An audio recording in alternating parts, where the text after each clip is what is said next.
രതിനിർവേദത്തിന്റെ hang ഓവറിൽ കൃഷ്ണചന്ദ്രനെ വെച്ച് സംവിധായകൻ ഒരു ചിത്രം പ്ലാൻ ചെയ്യുന്നു. കൗമാരപ്രായക്കാരുടെ വികാര വിചാരങ്ങളാണ് കഥ. നായികയായി അഭിനയിക്കാൻ ഒരു 14-കാരിയെത്തി. ഏതു രീതിയിൽ ഫ്രെയിം വെച്ചാലും കാണികൾക്ക് കാമനകളുണ്ടാക്കുന്ന തരത്തിൽ ഭ്രമിപ്പിക്കുന്ന സൗന്ദര്യമുള്ള പെൺകുട്ടി. കൃഷ്ണചന്ദ്രൻ തൊട്ടപ്പോൾ അവൾ ഞെട്ടിവിറച്ചു. പേടിയോടെ സംവിധായകനോട് മന്ത്രിച്ചു, "സർ, എനിക്ക് ரொம்ப ഭയമായിരിക്ക്." കുടുംബം പുലർത്താൻ വേണ്ടി സിനിമയിലെത്തിയ ആ പെൺകുട്ടിയെ സംവിധായകൻ മകളെപ്പോലെ ചേർത്തു പിടിച്ചു. പതിയെ പതിയെ കൗമാരപ്രായമെന്ന ആ ചിത്രത്തിൽ പെൺകുട്ടി തകർത്തഭിനയിച്ചു. സിനിമയിൽ അവളുടെ അച്ഛനും അമ്മയുമായി അഭിനയിക്കുന്ന അടൂർ ബാസിയും സുകുമാരിയും ഒരേ സ്വരത്തിൽ പറഞ്ഞു, "നാളെ ഇവൾ വലിയൊരു നടിയാവും." കൗമാരപ്രായം ഹിറ്റായി. അനുരാധ എന്ന ആ പെൺകുട്ടി കത്തിക്കയറി. ഹിന്ദിയിൽ വരെ അനുരാധ അഭിനയിച്ചു.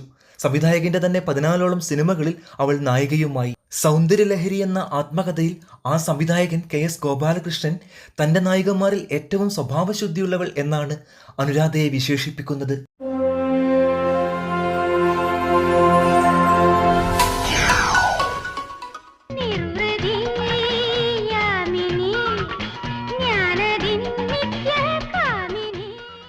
സിൽക്ക് സ്മിത എന്ന സൗന്ദര്യദീപ്തിയിൽ തെന്നിന്ത്യൻ സിനിമയുടെ കണ്ണഞ്ചിപ്പോയ നാളുകൾ.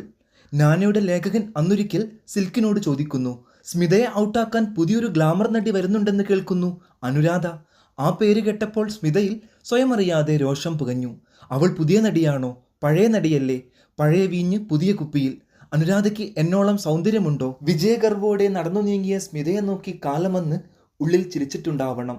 ആ വർഷം 82-ൽ കാളിയമർദ്ദനത്തിലെ പുഷ്യരാഗത്തേറിൽ വരും ദേവത ഞാൻ എന്ന പാട്ടിലൂടെ, ആരംഭത്തിലെ ആരംഭം മധുപാത്രങ്ങളിൽ എന്ന പാട്ടിലൂടെ, കെണിയിലെ ബ്രഹ്നസീറിനെ വശീകരിക്കുന്ന വേഗച്ചുവടുകളിലൂടെ സിൽക്സ്മിത എന്ന മതിപ്പിക്കുന്ന സൗന്ദര്യത്തിന് അനുരാധ ചെക്കുവെച്ചു.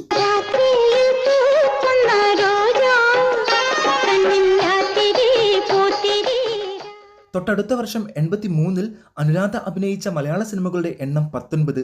സ്മിതയ്ക്ക് 3 സിനിമകൾ. 84-ൽ 7 ചിത്രങ്ങളിൽ സ്മിത അഭിനയിച്ചപ്പോൾ 16 സിനിമകളുമായി ബഹുദൂരം മുന്നിൽ നിന്നു അനുരാധ. എന്തിനധികം, സ്മിത നിർമ്മിച്ച കന്നഡ ചിത്രത്തിൽ വിജയച്ചേരുവയായി അനുരാധയുടെ നൃത്തം ഉൾപ്പെടുത്തേണ്ട ഗതികേടും സ്മിതയ്ക്കുണ്ടായി. ആ സെറ്റിൽ വെച്ചാണ് അനുരാധയെ സിൽക്ക് സ്മിത അടുത്തറിയുന്നത്. പിന്നീട് നടിയുടെ മരണം വരെ ആ സൗഹൃദം തുടർന്നു. സിൽക്ക് സ്മിത പറഞ്ഞതുപോലെ കാളിയമർദ്ദനത്തിൽ കണ്ടു ത്രസിച്ച അനുരാധ പുതിയ നടിയൊന്നുമല്ല. കൗമാരപ്രായത്തിനും 2 വർഷം മുമ്പേ 1976-ൽ മലയാളത്തിൽ അരങ്ങേറ്റം കുറിച്ച അഭിനേത്രി. ശ്രീദേവിയും ഹേമ ചൗധരിയും മത്സരിച്ചഭിനയിച്ച തുലാവർഷത്തിലെ ചെറിയൊരു വേഷത്തിലൂടെ. തമിഴ്നാട്ടിൽ ജനിച്ച സുലോചനയുടെ അമ്മ സരോജ, ശാരദ അടക്കമുള്ള വൻ താരങ്ങളുടെ ഹെയർ ഡ്രസ്സർ. അച്ഛൻ കൃഷ്ണകുമാർ കൊറിയോഗ്രാഫർ. സുലോചന അനുരാധയായി വെള്ളിത്തിര പിടിച്ചെടുക്കാൻ ഇറങ്ങിത്തിരിച്ചില്ലെങ്കിലേ അതിശയമുള്ളൂ. 78-ൽ KG ജോർജിന്റെ ഇനി അവൾ ഉറങ്ങട്ടെയിൽ നായികയായി അനുരാധ എത്തി. ചിത്രം പക്ഷേ വിജയിച്ചില്ല. 79-ൽ കൗമാരപ്രായത്തിലൂടെയാണ് അനുരാധ ഇവിടെ തിരിച്ചറിയപ്പെടുന്നത്. ശരീര സൗന്ദര്യത്തിന്റെ അനാവൃതമാക്കൽ അനുരാധയുടെ തിരനിയോഗമാകുന്നതും കൗമാരപ്രായത്തിലൂടെ തന്നെ. 79-ൽ തന്നെ ശോഭയുടെ റീനയ്ക്കും ജലജയുടെ സൂസന്നയ്ക്കുമൊപ്പം തുളസിയായി ഉൾക്കടലിൽ നാടൻ പെണ്ണിന്റെ നറുസൗന്ദര്യം അനുരാധയും ആവോളം വിളമ്പി. തൊട്ടടുത്ത വർഷം 80-ൽ ബ്രഹ്നസീറിനൊപ്പം മതമിളകണം മെയ്യാകെ എന്ന് പാടി തന്നിലെവിടെയോ എണ്ണം പറഞ്ഞ ഒരു ക്ലബ് ഡാൻസർ ഒളിച്ചിരിക്കുന്നുണ്ടെന്ന സൂചനകൾ നടി നൽകി. 81-ൽ മലയാള സിനിമ പാടേ മറന്ന അനുരാധയുടെ കരിയറിലെ നഷ്ടങ്ങളുടെ വർഷമാണ് 82. MT ഹരിഹരൻ ടീമിന്റെ എവിടെയോ ഒരു ശത്രുവിലെ മാല നടിയുടെ നായികാ പദവി ഉറപ്പിക്കാൻ പര്യാപ്തമായ കഥാപാത്രമായിരുന്നു. വേണു നാഗവള്ളിയും സുകുമാരനുമൊപ്പം ജയചിത്രയും അനുരാധയും എത്തിയ സിനിമ. ഇതേ കാലം തമിഴിൽ ചുവപ്പുമല്ലി എന്നൊരു ചിത്രവും നടിക്ക് ലഭിച്ചു. വ്യക്തിജീവിതത്തിലെ ചില സംഭവങ്ങൾ മൂലം അഭിനയത്തിന് അനുരാധ ബ്രേക്ക് നൽകിയത് എവിടെയോ ഒരു ശത്രുവിന്റെ ഷൂട്ടിങ്ങിനെ ബാധിച്ചു. തമിഴ് സിനിമ ചുവപ്പുമല്ലിയിൽ അനുരാധയ്ക്ക് പകരം പുതിയ നായിക വന്നു. നേരത്തെ പറഞ്ഞ ട്രോമയിൽ നിന്ന് തിരിച്ചെത്തി എവിടെയോ ഒരു ശത്രു നടി പൂർത്തിയാക്കിയെങ്കിലും നിർമ്മാതാവും വിതരണക്കാരും തമ്മിലുള്ള സൗന്ദര്യപ്പിണക്കങ്ങൾ മൂലം ആ സിനിമ ഇന്നും പെട്ടിയിൽ കിടക്കുന്നു.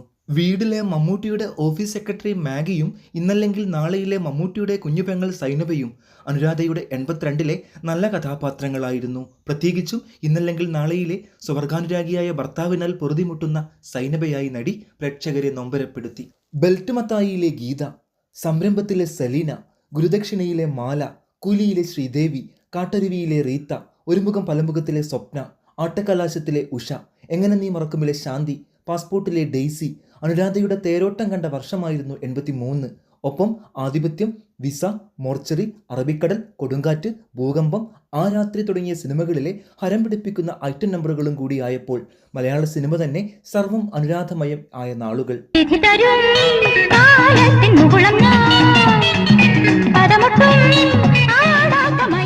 കൂലിയിലെ ശ്രീദേവിയിലൂടെ മമ്മൂട്ടി നായികയാവാൻ നടിക്ക് കഴിഞ്ഞതും 83-ൽ. കൗമാരപ്രായത്തിനു ശേഷം വീണ്ടും ഒരു KS ചിത്രത്തിൽ നടിയെത്തുന്നത് 84-ൽ രാജവെമ്പാലയിലാണ്. കലാരഞ്ജിനിക്കും സത്യകലയ്ക്കുമൊപ്പം നീലിമ എന്ന മോഡേണുകളായി സിനിമയിൽ അനുരാധ ഷൈൻ ചെയ്തു. ഇതേ വർഷം നിഷേധി, അട്ടഹാസം തുടങ്ങിയ സെമി ഗ്ലാമർ ചിത്രങ്ങൾ കൂടി KS അനുരാധ ടീമിൽ നിന്ന് പുറത്തു വന്നു. 16 ചിത്രങ്ങളിൽ അഭിനയിച്ചിട്ടും കഥാപാത്ര മൂല്യം കൊണ്ട് 83-നോളം ഗരിമ 84 അനുരാധയ്ക്ക് നൽകിയില്ല. പക്ഷേ 85-ൽ സീനിയർ സംവിധായകരുടെ സിനിമകളിൽ ഇടം നേടാൻ നടിക്ക് കഴിഞ്ഞു. കൃഷ്ണൻ നായരുടെ പുഴയൊഴുകും വഴിയിലെ മമ്മൂട്ടിയുടെ നായികാവേഷം, വിൻസെന്റിന്റെ 3D ചിത്രം പൗർണമി രാവിലെ ഗ്ലാമർ കഥാപാത്രം, ശശികുമാറിന്റെ 7 മുതൽ 9 വരെയിലെ സിനിമാ നടി അനുരാധ, അഭിനയിച്ച 14 ചിത്രങ്ങളിൽ അനുരാധയ്ക്ക് നേട്ടമായ കഥാപാത്രങ്ങൾ ഇവയൊക്കെ. ക്രോസ് ബെൽറ്റ് മണിക്കൊപ്പം തുടർച്ചയായി ബ്ലാക്ക്മെയിൽ, റിവെഞ്ച്, ചോരയ്ക്ക് ചോര എന്നീ ചിത്രങ്ങൾ ചെയ്ത് ഗ്ലാമർ സിനിമകളുടെ വിജയച്ചേരുവയായി നടി മാറിയ വർഷം കൂടിയാണ് 85. TV ചന്ദ്രന്റെ ഹേമാവിൻ കാതലറുകളിലെ ടൈറ്റിൽ വേഷത്തിലൂടെ തമിഴകത്ത് നടി റീ എൻട്രി നടത്തിയതും 85-ൽ തന്നെ. ചിത്രം പക്ഷേ ശ്രദ്ധിക്കപ്പെട്ടില്ല.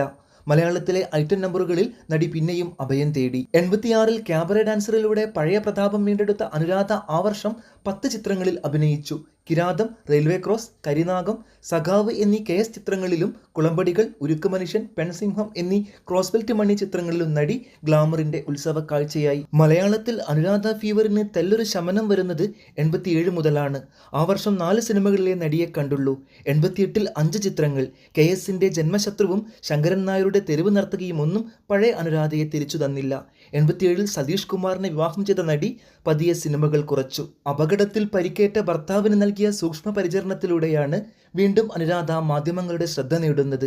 കാളീചരൺ, അഭിനയശ്രീ, പിന്നെ സതീഷ് കുമാറും. തനിക്ക് മക്കൾ 3 പ്രഖ്യാപിച്ച നടി തെന്നിന്ത്യക്ക് അന്ന് പുതിയ ദാമ്പത്യ സൂക്തം സമ്മാനിച്ചു.